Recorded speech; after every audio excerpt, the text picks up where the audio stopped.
ખૂબ આશીષથી ગુરુજી અને સમગ્ર રાજપુરોહિત સમાજ આપણો ભવ્ય ભંડારાનો કાર્યક્રમ કર્યો. ગુરુદેવ અને સમગ્ર સમાજના હૃદયપૂર્વક વંદન કરું છું.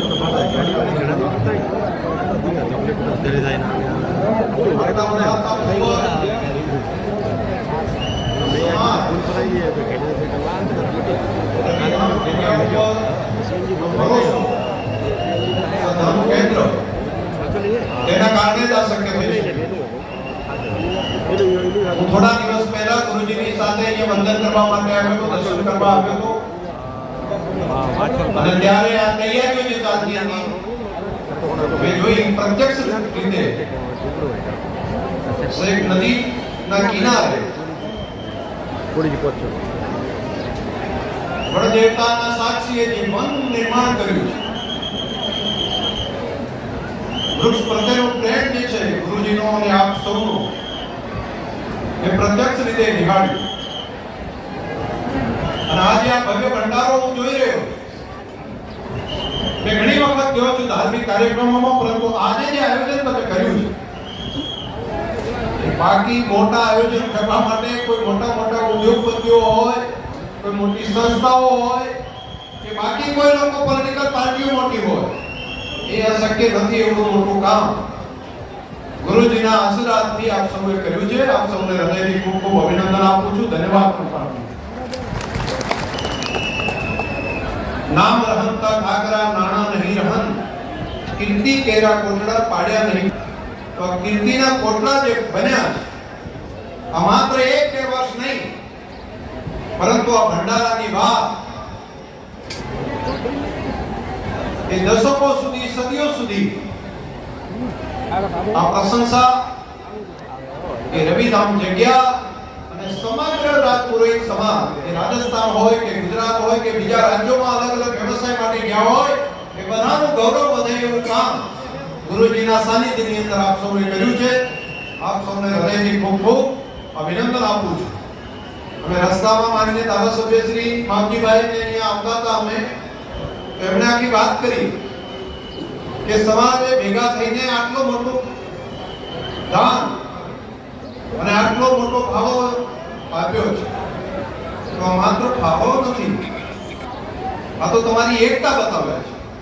એમાં નાનામાં નાના વ્યક્તિએ પણ યોગદાન આપવાની જે વાત કરી છે, એ ગુરુજીના પ્રત્યેની શ્રદ્ધા અને ભાવના કારણે કરીને આપણે શક્યું.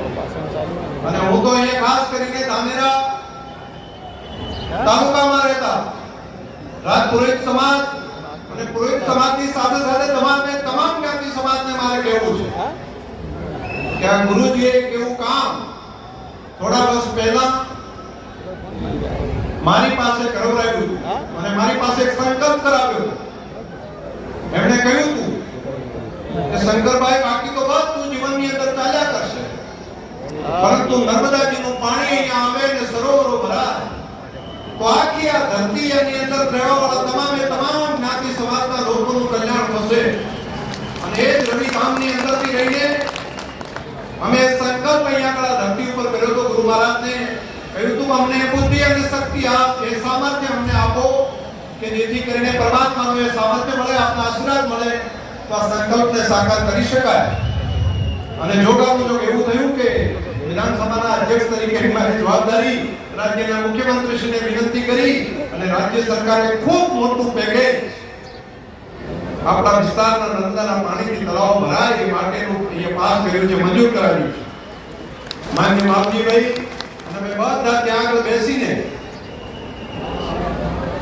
જે તળાવો એમાં સેવાના ગામ સુધી કઈ રીતે પહોંચી શકે પાણી, એના માટેનો વિચાર ત્યાં આગળ કર્યો.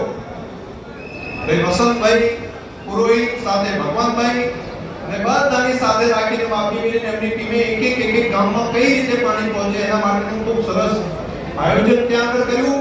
અને ગુરુજીનો જે સંકલ્પ હતો એ સંકલ્પ સાકાર થવાનું કામ ધમધોકાર ચાલુ થઈ ગયું છે. પાઇપો નાખવાનું કામ પણ ધમધોકાર ચાલુ થઈ ગયું છે. અને આજનો દિવસ તો ખૂબ રૂડો દિવસ છે.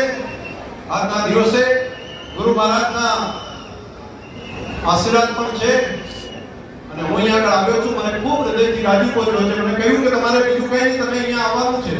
એટલે મેં કીધું હું તો વિધાનસભાના અધ્યક્ષ તરીકે આવું એવું નહીં, હું તો એક સેવક તરીકે અહીંયા આવીશ.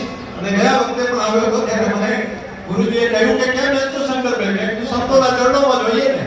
સંતોના ચરણોથી વધારે ટાઢે બીજે ક્યાં હોય છે? સંતોના ચરણોની અંદર જ આપણા માટે તો સુખ હોય. એટલે આજે મને એમના ચરણોની અંદર અહીંયા ઉપસ્થિત રહેવા માટેનો મને જે મોકો આપ્યો તેના માટે પણ એમનો આભાર માનું છું. અને આટલા વિશાળ સંખ્યામાં સંતો તપસ્વીઓ જેમના દર્શનનો મને મોકો આપ્યો એના માટે તમામ સંતોના ચરણોમાં પણ હૃદયપૂર્વક વંદન કરું છું. આ એવા સંતો છે કે એમના દર્શન માત્રથી કલ્યાણ થઈ શકે અને આવડા મોટા સંત મેળાવડાનું નિમિત્ત આજે રવિધામ એમણે જે આયોજન કર્યું, આપ સૌને હૃદયથી ખૂબ આભાર, અભિનંદન. બોલો ગૌ માતા કી જય. આપ સૌ